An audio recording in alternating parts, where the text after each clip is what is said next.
এই জগৎটা হচ্ছে কর্মজগৎ। রামচন্দ্র যখন এসছেন, ভগবান রামচন্দ্র, তার বউ নিয়ে কেউ পালিয়ে গেছে, তিনি নিজেকে আশীর্বাদ করলেই তো হয়ে যেত, হলো না তো।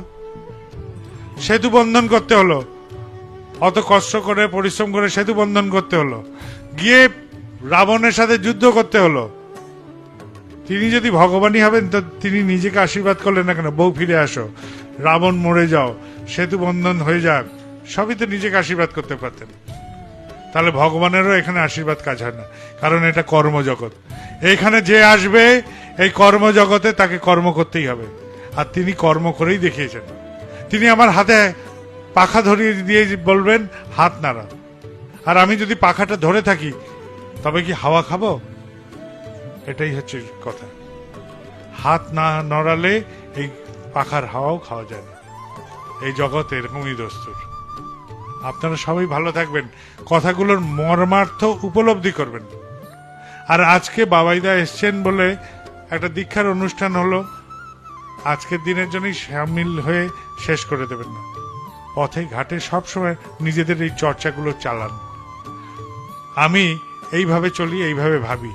আমাকে যদি কেউ বলতো এখানে এক ভগবান আছেন যিনি তোমার মাথায় হাত ছুঁয়ে দিলে সব হয়ে যায়, আমি যেতাম না তার কাছে, একদম যেতাম না। এরকম ভগবানের পাল্লায় আমি পড়তামই না। আমি পড়তাম সেই ভগবানের পাল্লায় যিনি বলতেন যে তোকে আমি কর্ম শিখিয়ে দিচ্ছি কিভাবে চলতে হবে, আমি সেই ভগবানের কাছে যেতাম। কেননা আমি যদি আজকে তোমার কাছে যাই, বললো যে এইটা হয়ে যাবে, হয়ে গেল, ওইটা হয়ে যাবে, হয়ে গেল, সেইটা হয়ে যাবে, হয়ে গেল, শেষে কি হবে? আমার চলার ক্ষমতাও হারিয়ে যাবে, আমার করার ক্ষমতাও হারিয়ে যাবে। স্বাভাবিকভাবে যদি আমি বিড়ি খাই, বিড়ির দেশটাই ধরাতে ভুলে যাব। ভগবান বিড়ি জ্বালিয়ে দাও, চাক জ্বলে গেল, দেশটাই নাড়াতে পারবো না, শেষে হাত পঙ্গু হয়ে যাবে। আর তিনি যেদিন দেহ রাখবেন, তিনি যেদিন আমাকে ছেড়ে চলে যাবেন, সেদিন আমি করব কি? তাহলে সেই ভগবানের দরকার নেই।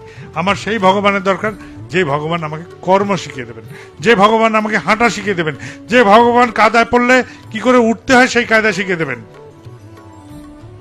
আমাদের জীবনে এরকম ভগবান দরকার।